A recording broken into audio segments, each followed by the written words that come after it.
हमार माननीय सरपंच महोदय खलो निवेदन की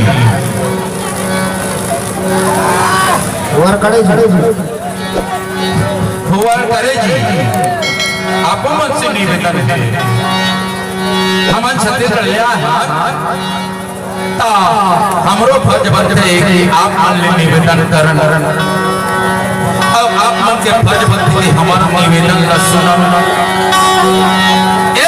साड़ी वाली लाचो वाली अरे सुन तो